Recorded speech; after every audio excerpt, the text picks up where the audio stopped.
오늘 본 말씀을 통해서 죄의 사상과 그 행실에 대한 경계, 죄의 사상과 그 행실에 대한 경계라는 제목으로 하나님의 말씀 증거하겠습니다.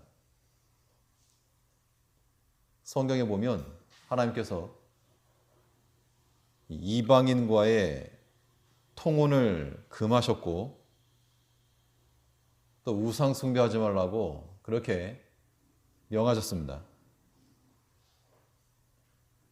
그렇게 명하신 이유는 이방인의 사상이 들어오고 또 우상 숭배의 사상이 그 이스라엘 백성들 가운데 만연해질 것을 염려하셨기 때문인데, 이 사상이라고 하는 것이 눈에 보이지 않지만 굉장히 중요한 겁니다. 그 사람이 어떠한 생각과 어떠한 사상을 가졌는가 라고 하는 것은 그 사람이 어떠한 행위를 할 것인지를 결정하기 때문에 그렇습니다. 특히 지금 사회적으로 사회주의적 사상을 가지고 있는 그런 사람들이 자유주의 안에서 융합을 한다 하지만 이것은 혼합되는 것이고 바르지 않은 겁니다. 그 안에 담겨진 반기독교적 사상, 또 무신론, 또 하나님에 대한 대적, 이런 것들 때문에 우리가 반대할 거는 반대하는 겁니다. 이 죄라고 하는 것도 마찬가지인데요. 우리는 죄 그러면 어떤 행실, 뭘 나쁜 짓을 하고 도적질을 하고 그런 행위 자체를 죄라고 생각을 하지만, 그보다 더 근본적인 것은 우리 안에 죄의 사상이 있기 때문에 그 사상에 근거한 행동들, 죄의 행동들이 나온다는 겁니다. 이런 사상을 뽑아내야 되겠습니다. 이 죄라고 하는 것을 우리가 경계하고 그런 생각과 행실을 경계해야 되는데, 그 이유가 무엇인가? 이 죄의 사상이 어떠한 위험성을 가지고 있고 실제로 우리 삶 가운데 어떤 작용을 하길래 우리가 이것을 경계해야 될 것인가? 이 본 말씀을 통해 살펴보면 먼저 이 죄라고 하는 것은 하나님의 은혜를 상실하게 만들어 버립니다. 그렇기 때문에 우리가 죄를 멀리하고 끊고 버려야 되는 겁니다. 그러니까 죄를 지어도 된다라고 하는, 괜찮다라고 하는 그 생각 자체를 버려야 될 이유는 그 죄라고 하는 것이 하나님께 받은 은혜를 다 잃어버리고 다 소실시키기 때문에 그걸 멀리하는 겁니다. 우리 보통 죄를 범하게 되면 어떤 마음을 가지게 되는가 하면요, 이런 거죠. 최소한 그런 신심을 가지고 있기 때문에, 종교성을 가지고 있기 때문에, 특히 우리가 하나님 섬기는 백성들이 그의 계명과 율례를 벗어나게 되면 두려움이 임하게 됩니다. 이러다가 무슨 사고가 나진 않겠는가? 이러다가 무슨 일이 벌어지지 않겠는가? 그런데요, 그러한 징벌적 차원에서 벌어질 어떤 일들보다도 죄를 범하게 되면 지금까지 받았던 그 은혜들 깡그리 무너지는 겁니다. 그걸 조심해야 됩니다. 그래서 이 죄라고 하는 것은 우리 영혼의 화재와 같아서 다 태워버리는 겁니다. 이 사사시대에 하나님의 백성들이 죄를 범하면 하나님께서 이웃 나라들을 통해서 심판하시고, 또 그들이 회개하고 돌이키면 구원자 사사들을 통해서 다시 구원해 주시고 태평시대를 누리게 하시고, 그러다 이 백성들이 또 죄를 범하고 하나 앞에 또 압제를 받고, 이것이 반복이 되고 있습니다. 오늘 본문에도 보면 이 드보라 이후 하나님께서 그 백성들에게 큰 평탄의 시간을 주셨는데 그걸 또 다 잊어버리고 망각해버리고 그들이 육체를 위하여 악을 행하였을 때 하나님께서 은혜를 주셨던 그 태평의 시대를 다 거두가신 겁니다. 우리 1절 말씀을 보시면 이스라엘 자손이 또 여호와의 목전에 악을 행하였으므로 여호와께서 7년 동안 그들을 미디안의 손에 붙이시니, 그 바로 5장 마지막 절 31절에 보니까 그 땅이 40년 동안 태평하였더라.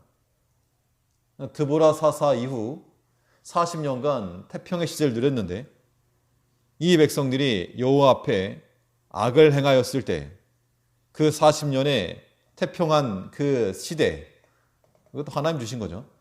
하나님이 주셨던 그 은혜 시대를 잃어버린 겁니다. 놓친 겁니다. 그래서 어떻게 되었는가?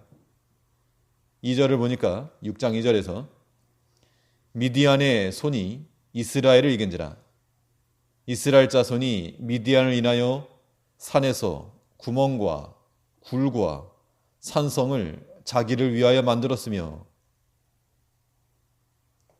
그 태평의 시대를 다 잃어버리고 나니까 이제 미디안이 올라와서 7년을 압제하게 되었는데, 그 압제가 얼마나 심했는지 사람들이 산으로 들어가서 거기에 구멍을 파고 굴을 파고 산성을 만들고, 이거 마치 전쟁 시대, 우리 역사적으로도 전쟁 때 쫓겨나가서 그렇게 피난하여 살던 그런 모습을 보여주고 있습니다.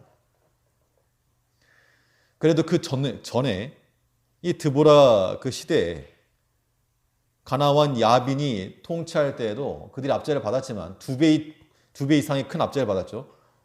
그때는 어땠는가? 앞에 사사기 5장 6절을 보게 되면 그 드보라가 삼갈의 날을 말하면서 사사기 5장 6절에서 아나스 아들 삼갈의 날에 또는 야엘의 날에는 대로가 비었고 행인들은 소로로 다녔도다. 철병거 900승을 앞세운 야빈의 군대가 압제할 때에도 대로가 비었고 사람들이 많지 않았다는 얘기죠. 행인들은 소로로 다녔도다. 하다못해 작은 길로는 다녔는데, 근데 이 미디안의 압제 속에서는 무슨 소로는 고사하고 아예 산으로 도망해 가서 그 구멍을 파고 굴을 파고 산성을 만들었다는 겁니다. 더 심해졌죠. 그 전만도 못한 상황이 되었다는 겁니다. 그 이유가 무엇인가? 그들이 어떤 경제적 능력이 없어서도 아니고 또 다른 교육이 부족해서도 아니었습니다. 원인은 그들이 또 여호와의 목전에 악을 행하였으므로. 이것은 남의 이야기가 아니고 우리도 마찬가지입니다.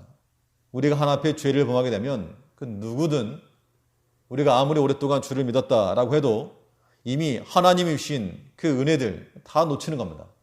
깡그리. 그 때문에 우리가 죄를 짓고 나서 벌이 없다, 징벌이 임하지 않았다, 그렇다고 해서 주어할 게 아니라는 겁니다. 믿지 않는 사람들은 그럴 수 있죠. 요행을 바란다거나 거짓을 행하거나 걸리지만 않으면 된다. 이것이 이 시대에 팽배해져 있는 사상들인데 우리는 그것에 동조할 수 없다는 겁니다. 비록 세상으로부터 어리석다라는 그런 이야기를 들을지라도 우리는 진실함 가운데 하나님이 주시는 그 은혜를 놓치지 않고자 하는 마음을 가지고 죄악 가운데서 벗어나야 됩니다. 그러니까 죄를 지어서 우리에게 유익한 게 있고, 여기서만 유익한 것이라고 하는 것은 말 그대로 육체적인 거, 육체적인 거. 또 사라지고 없어질 거. 그 유익한 거라고 말했지만 실상은 것이 실상은 아닌 겁니다. 죄를 범한 것 자체가 이미 징벌이요, 그 안에 영적 평안이 사라져버리는 거, 그거는 심판인 겁니다. 그런데 죄를 지었는데 아직 별일이 없다. 그럼 어떻게 하죠? 죄를 졌는데 하나님 이거 분명 양심적으로나 아무튼 이거 뭐가 죄를 졌는데 별일이 없습니다. 그러면 어떻게 된 것인가? 하나님 깜빡 잊으신 게 아니고요, 더 큰 거, 더 큰 몽둥이가 준비했다고 생각하시고 우리 하나님 두려워하는 마음 가져야 되겠습니다. 하나님께로부터 받았던 은혜를 깡그리 없애버리는 그런 죄의 사상. 그러니까 죄가 우리에게 좋은 게 아닌 거죠. 그러니까 죄가 우리에게 좋은 게 아니다라고 하는 생각을 가져야지 않는 겁니다. 저는 한 말씀드렸지만 제 이전에 어떤 그 수업 중에 그 공산주의, 사회주의 사상을 말하면서 어떤 학생이 그렇게 대답을 했어요. 이게 이론은 좋은데, 이론은 모두가 잘 살자는 거니까 이론은 좋은데, 실전적으로 그게 안 된다. 근데 그때 그 강의하셨던 분의 말이 이론은 좋다라고 하는 생각 자체가 틀려먹었다고. 그 이론 좋은 이론은 아니라고. 그 사상을 제대로 몰라서 그렇지. 겉으로 보니까 무슨 다 똑같이 해주고 좋은 것처럼 보이지만 이론 자체가 안 좋다. 사상과 이론이 안 좋기 때문에 결과도 안 좋은 것이다. 알지 못하기 때문에 그렇게 말하는 건데 우리가 죄에도 마찬가지입니다. 명확하게 죄라고 하는 거 이놈은 내게 하나도 유익이 안 된다. 도무지 도움이 안 된다. 그런 마음을 가지고 있을 때라야지 조금도 미련 없이 죄를 버리는 겁니다. 보통 우리가 죄를 범할 때 아쉽다라든가 자꾸 마음이 간다거나 이 머뭇머뭇거리게 되면 죄 유혹에 빠질 수밖에 없지만 우리가 명확히 그걸 분별해가지고 요놈 이거 나 사기치는 것이고 속이는 것이고 넘어가면 유익보다 손해가 더 크다. 이걸 명확히 하는 사람이 그 죄에 동조할 수 없다는 겁니다. 그렇기 때문에 우리가 때때로 죄를 범한다는 것은 그만큼 어리석음의 증거인 거죠. 여전히 어리다는 겁니다. 어리다는 거. 어린아이들 꼬이는 것처럼 우리 사탕 하나 가지고 꼬이는 것처럼 우리가 그만큼 꼬임을 받는다는 것이죠. 우리가 이 죄의 사상과 그 행실을 경계해야 될 이유는 죄는 우리가 지난날 받은 또 현재 누리고 있는 그 하나님의 은혜를 다 잃어버리게 한다는 겁니다. 그나마 하나님께서 우리를 지켜주니까 이나마 살고 있는 것이지 하나님께서 만일 우리 지켜주지 않으시면요 정말 한순간에 무너지는 겁니다.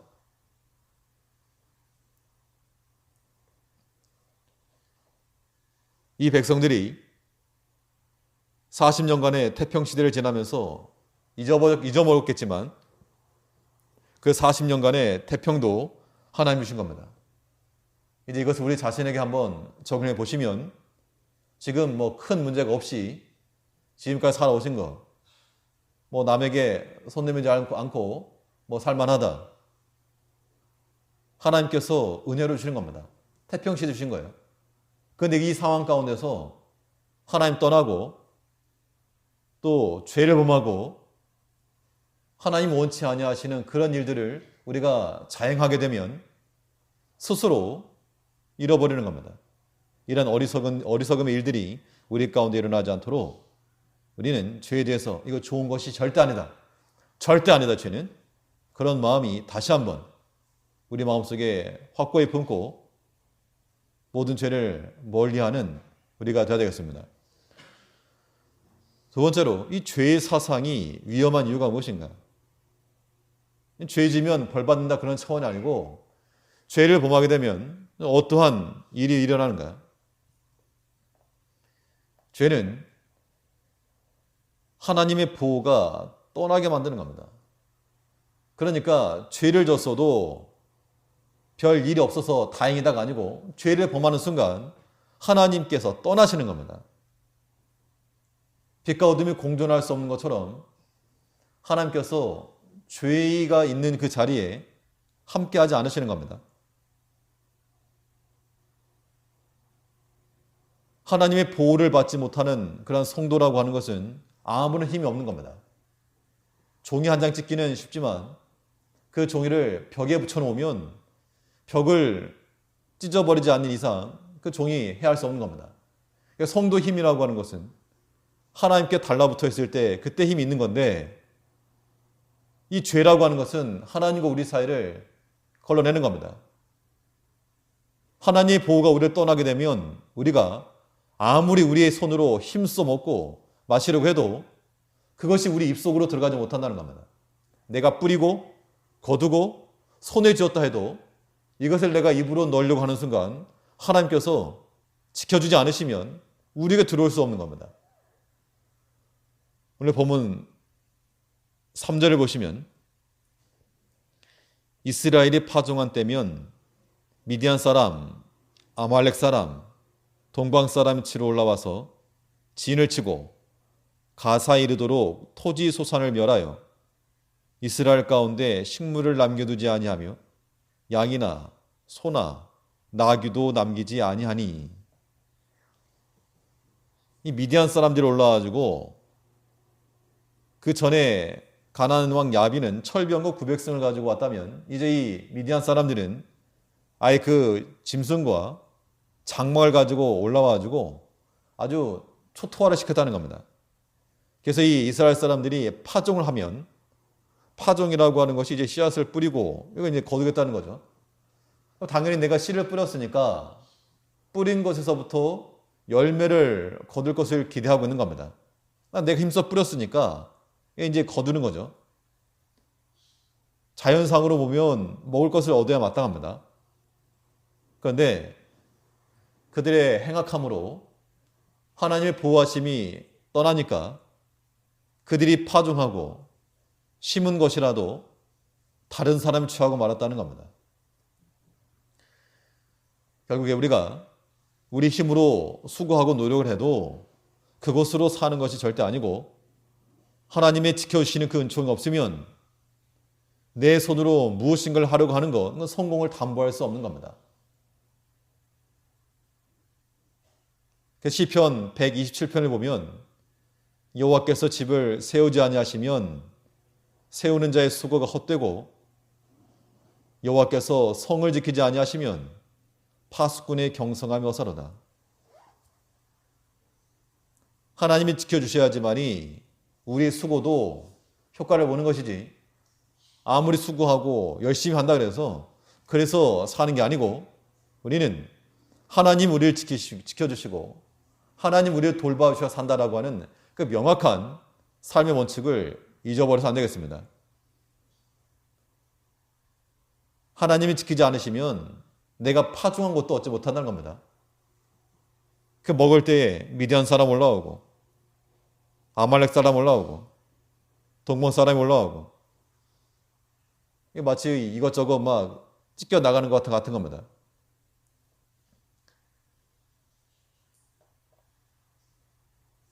우리와 함께 하시는 하나님께서 우리의 보호자가 되시고 또 우리를 지키시는 자가 되어서 하나님의 그 은혜 가운데서 하나님 주시는 것으로 우리가 만족하며 살아가려면 그 전에 하나 앞에서 행악하는, 악을 행하는 이러한 죄악된 행실들을 버려야 한다는 겁니다. 근데 그래 우리가 그걸 모르는 바는 아닌데, 지식적으로 아는데 몸이 따라오지 않죠. 그거는 100%를 모르는 겁니다. 그렇기 때문에 우리가 우리 마음을 쳐야 됩니다. 그렇게 하나님을 섬긴다 말하고 죄를 범하면 하나님께서 기뻐하지 않으시면 알매도 불구하고 여든 우리 양심이 이겨내지 못하고 넘어갈 때가 있다는 겁니다. 이제 우리가 우리 삶을 돌아보면서 우리 자신의 약함과 여러 가지 미약함을 살펴보면서 우리는 하나님이 과연 우리와 함께 하시는가? 반대로 내가 하나님 편에 서 있는가? 이것을 우리가 생각해야 됩니다. 그래서 하나님께서 우리에게 주시면 사는 것이고, 그런데 분명한 것은 하나님께서는 그의 사랑하는 자녀들을 키우시고 지켜주시는 겁니다. 사람만이 아니죠.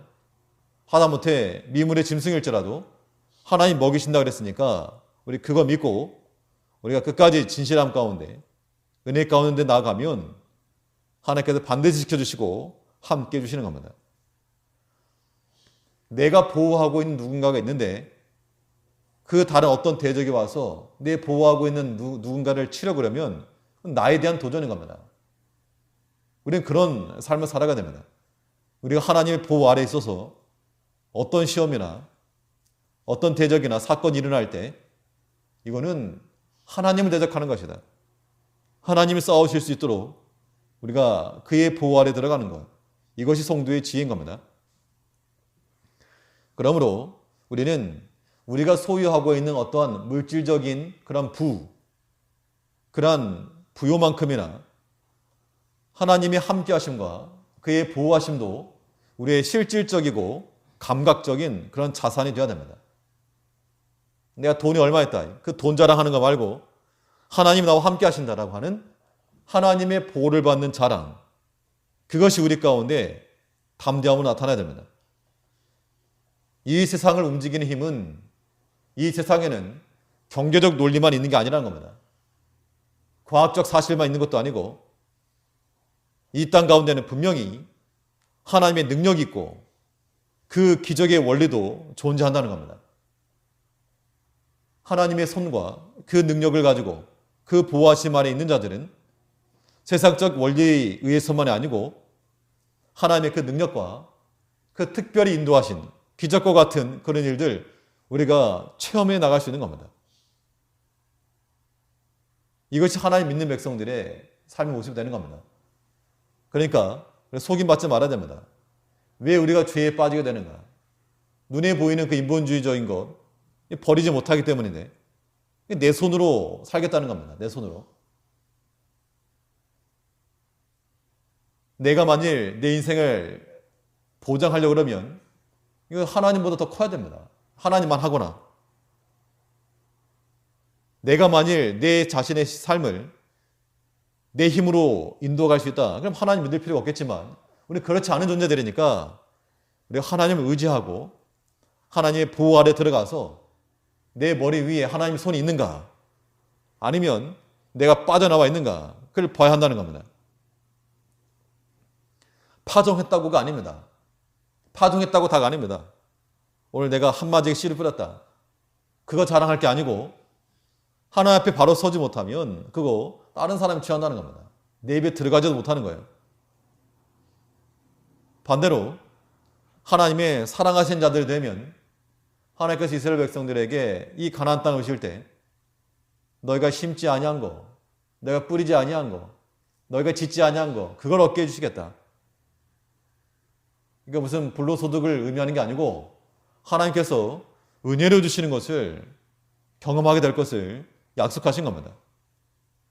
이제 우리 삶 가운데 여러 가지 곰핍한 일이 많고 또 부족한 것도 많고 그럴지라도 우리 마음 가운데 최소한 이 죄라고 하는 것은 용납하지 않아야 되겠다. 그런 마음의 결단들이 서야 됩니다. 왜 그럼 죄를 짓지 말아야 될 것인가? 죄 지면 나쁜 거니까가 아니고 죄 지면 그냥 벌 받으니까 그 정도가 아니라는 얘기죠. 이 죄라고 하는 것은 하나님의 보호를 떠나게 만드는 겁니다. 홀로 있게 만드는 거죠. 무리 가운데 떨어진 짐승은 잡아먹기에 십상인 겁니다. 우리가 사탄에게 그러한 먹잇감이 되지 아니하도록 언제나 하나님의 손에 꼭 붙들려 있고 그 하나님의 보호하심 아래 살아갈 수 있는, 그래서 내 힘과 내 능력으로가 아니고 내가 많이 파종했기 때문에 이제 많이 걷어들일 것이기 때문에 부유하다 그것이 아니고 하나님이 지켜주셔야지만이 내가 산다. 내가 살고 우리 자녀들이 살고 교회가 살고 나라가 산다. 그런 마음을 가질 때 우리는 죄에서 벗어나는 겁니다. 아무쪼록 우리 마음 가운데 이 죄의 사상이 들어오지 못하도록 하나님의 보호가 떠나가는 것을 방치하기 만큼 어리석은 자가 되지 아니하도록 항상 주를 경외하며 하나님 보호 아래 거하기를 힘쓰는 우리 성도님들 되시기 바라겠습니다. 첫째로 우리가 죄의 사상을 배격하고 멀리 해야 될 이유가 무엇인가? 이 죄라고 하는 것이 하나님과 무관한 삶을 살게 하기 때문에 그렇습니다. 죄라고 하는 것은 그 본성상 하나님을 가까이 하려는 게 아니고 피하는 속성이 있어요. 피하는 속성. 죄 짓고 교회 나와서 열심히 기도하고 찬송 열심히 부르고 이런 분들 없어요. 물론 그걸 보상 심리로 어떻게 해보려는 것 있겠지만 그 마음 심적으로 100% 그런 즐거운 마음 가지고 못한다는 겁니다. 대표적인 예가 아담과 하와의 그 이야기죠. 그들이 범죄하고 나서 했던 일이 무엇입니까? 숨은 겁니다. 피하에 숨은 거. 그러니까 보통 사람들 중에도 보면 잠수 탄다 그러는데 잠수 타는 거 이게 뭔가 신앙생활이나 영적생활 이거 돌이켜봐야 되는 겁니다. 우리 가운데 죄가 있게 되면 우리 양심이 아는 겁니다. 아, 이거 부끄럽다. 그래서 우리 영혼이 하나님을 피하게 되고 하나님과 단절된 채로 살아가게 되는데 그 결과 어떻게 되는가? 우리가 계속 미약해지는 겁니다. 약해지는 거죠. 약하니까 계속해서 이런 탈취를 당한다는 겁니다. 그런데 하나님께서 이러한 압제를 주셨을 때 바로바로 깨달았으면 모르는데 그냥 바로 회개하고 돌이키지 못하고 7년의 압제 동안을 그냥 지냈다는 겁니다. 5절부터 보시면 어떠한 일들이 있었는가? 이는 그들이 그 짐승과 장말 가지고 올라와서 메뚜기 떼 같이 들어오니 그 사람과 약대가 무수함이라. 그들이 그 땅에 들어와 멸하려 하니 이스라엘이 미디안을 인하여 미약함이 심한지라. 이 이스라엘 자손이 여호와께 부르짖었더라. 그들이 많이 죄를 범하고 어떤 이러한 사인이 왔을 때 아, 이거 우리가 하나 앞에 행악한 까닭이다 하고 바로 돌이켰으면 이 7년간의 고난에 빠지지 않았을 것인데 이 7년 동안 하나님 없이 그 고통 당했다는 겁니다. 이 부르짖음이 나오기 전까지 돌이키지 않고 마치 하나님과 남인 것처럼 살았다는 얘기죠. 뒤에 보면 알겠지만 이 기드온도 이 상황 가운데서 하나님 우리와 함께 있으면 어찌 이런 일이 있었겠습니까? 이런 걸 보면 아무튼 하나님과의 그런 단절이 있었던 것이 보여지는데 이 죄라고 하는 것이 하나님께 나아가는 길에 있어서 큰 장애물 같은 겁니다. 장애물이 있으니까 피하여 간다. 거긴 안 간다가 아니고 그걸 없애야죠. 치우거나 없애야 됩니다. 이 죄가 우리와 하나님의 사이를 갈라내는 것이므로 성경에서 뭐라 표현했는가 하면 담을 쌓는 것이다 그랬어요. 담을 쌓는 것. 죄라고 하는 것은 행악하는 것, 하나님과 우리 사이에 담을 내는 것, 또 사이를 내는 것이라 그랬는데요. 이사야에 보면 오직 너희 죄악이 너희와 너희 하나님 사이를 내었고 너희 죄가 그 얼굴을 가리워서 너희를 듣지 않으시게 하매니 다른 게 아니고 너희 죄악이 하나님과 너희 사이를 냈다는 겁니다. 그러니까 우리가 하나님 앞에 이 영적 생활을 하지 못하고 있다. 네 마음에 기쁨도 즐거움도 없다. 남 탓할 게 아니고 내 자신을 돌아봐야 한다는 거예요. 자기 자신을. 하나님과 우리 사이의 거리가 멀어질 수 있는 이유는 하나밖에 없는데 이것이 바로 죄악이라는 거예요. 죄. 이 죄가 있었기 때문에 하나님께서는 예수님의 십자가를 통해서 우리와 하나님 사이에 그 막힌 담을 허시고 하나 되게 만드셨다는 겁니다. 통할 수 있도록. 그래서 에베소에 보면 그는 우리의 화평이신지라 둘로 하나를 만드사 중간에 막힌 담을 허시고 모든 죄에 다 허물어 놓으시고 우리를 하여금 은혜의 자리로 나아가 하셨다는 건데 근데 우리가 이 죄를 쌓는다는 것이 마치 하나님과 우리 사이에 벽돌 한 장 한 장 쌓는 겁니다. 무모한 짓이죠. 하나님 오실 때. 그 무모한 짓을 우리가 하고 있으니 이거를 신속하게 돌이키지 않으면 하나님의 심판이 온다는 겁니다. 죄라고 하는 것은 죄가 주는 유익보다 손해가 더 막심한 겁니다. 우리가 정상적인 판단을 한다 그러면 내가 하나를 얻고 99개를 잃는다. 그걸 택하는 것은 어리석은 자입니다. 하다못해 최소한 반반, 절반 얻고 절반 잃는다 그래도 그 선택은 무의미한 것인데 하나를 얻고 99개 잃는다. 그걸 선택하는 것은 정말 어리석은 겁니다. 그런데 우리가 그러한 어리석은 일들을 행한다는 겁니다. 죄라고 하는 것은 그 자체로 징벌이요 심판입니다.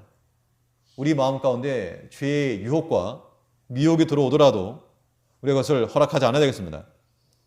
악한 길에서 떠나서 하나님과 우리가 무관한 채로 무관한 삶을 사는 게 아니고 무관의 반대는 무엇입니까?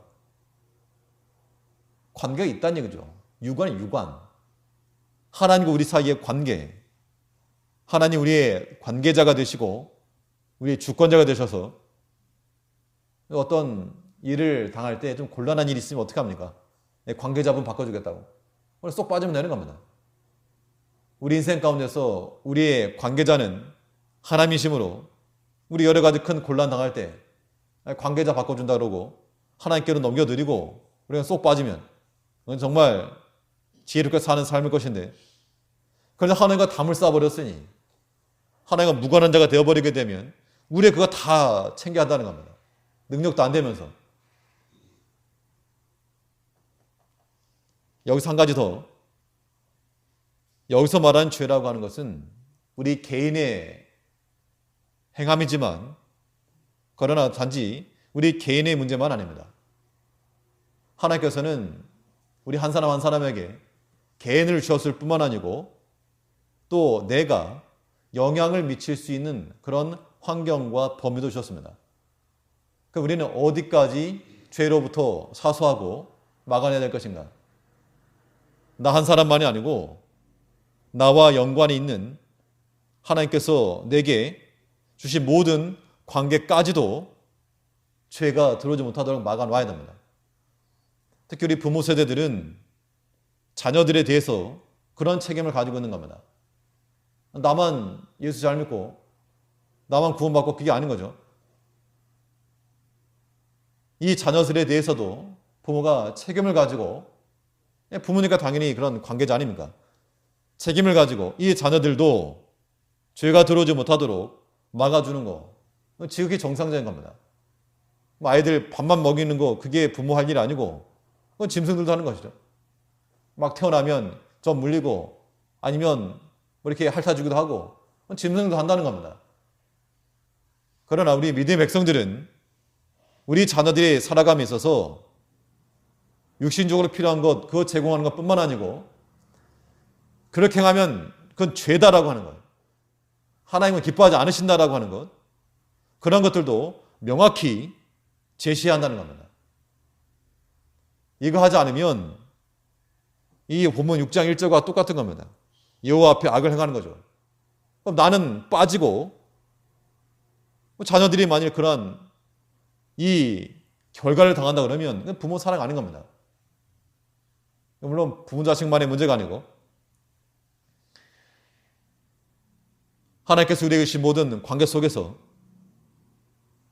나에게 하나 주시면 하나가 아니고 연관된 것들이 있다 생각을 하셔서 아무튼 그런 마음으로 우리가 기도를 하셔야 됩니다.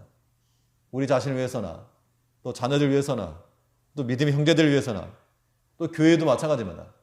교회 구성원들 가운데서 자기 자신만을 위함이 아니고 당연히 목회자는 성도들을 위해서 또 성도님들은 목회자를 위해서나 또 직분자들 위해서 장로님들이나 권사님들이나 집사님들 서로 위해서 함께 기도해 주셔야 됩니다. 그래야지 이 공동체가 바로 써나가는 것이지 나는 잘 되고 너는 못 되고 이러면 이건 정말 깨지는 겁니다. 우리 마음 가운데 그래서 아브라함이 마치 조카 롯을 위해서 구했죠. 아브라함의 기도가 그 롯 그나마 건져낸 겁니다. 소돔 다 무너질 때 우리가 그런 마음을 가지고 우리 자신이 죄에서 벗어나고 또 건져낼 자가 되어서 우리 자녀들도 그렇게 건져내야 됩니다. 이 어그러지고 거스는 세대 가운데서 죄를 지어도 죄라 말하지 아니하고 이제 성경적 증거와 가치관이 세상에 법적 아무런 제재를 받지 않고 그런 것들 해도 죄가 아니다라고 말해버린 이때에 이 아이들 우리 지켜낼 방법이 없다는 겁니다. 지킬 수 있는 방법은 오직 부모 세대들의 기도밖에 없습니다. 아브라함의 그 깨어있는 그 기도가 이 롯을 살려낸 것 같이 부모님들의 기도가 우리 자녀들 살려낼 것이고 또 믿음의 성도들의 기도가 우리 믿음의 형제들을 살려낼 거라고 하는 겁니다. 이러한 연대적인 마음을 가지고 난 사람이 죄로부터 벗어남으로 또 많은 사람들에게 선한 영향을 미치고 그래서 하나님과 우리 사이가 죄로 막히는 것이 아니라 이 모든 죄 허물에 다 어무러지고 하나님께로부터 오는 그 은혜와 그 양분이 막히는 것이 아니라 하나님께로부터 주어지는 그러한 모든 아름다운 것들을 다 받아 누릴 수 있어야 한다는 겁니다. 사사기에 나오는 바 이 모든 이 사사 시대가 하나님께서 태평의 시를 주셨는데 죄를 범하면 다 잃어버리고 회개하면 돌이키고 이것이 우리에게 있어서 하나의 순환 사이클이지만 우리 때에 있어서 내 때에 있어서 이것이 죄를 범하고 행악을 하고 하나님의 진노하심을 받는 그런 때가 되지 아니하도록 우리가 깨어서 기도해야 될 것입니다. 특별히 이 시대가 더욱 그러합니다. 특별히 우리가 우리 자신과 개인뿐만 아니라 가정과 교회를 위해서도 또 이 나라와 사회를 위해서도 하나 앞에 우리가 사명감을 가지고 기도하셔야겠습니다. 나단 선지자가 다윗에게 찾아가지고 그 다윗의 잘못된 것을 지적하였을 때 목숨 내놓고 한 것이죠, 사실은. 그러나 그러한 일들을 통하여서 하나님께서 그 모든 것을 회복하시고 깨닫게 하신 겁니다.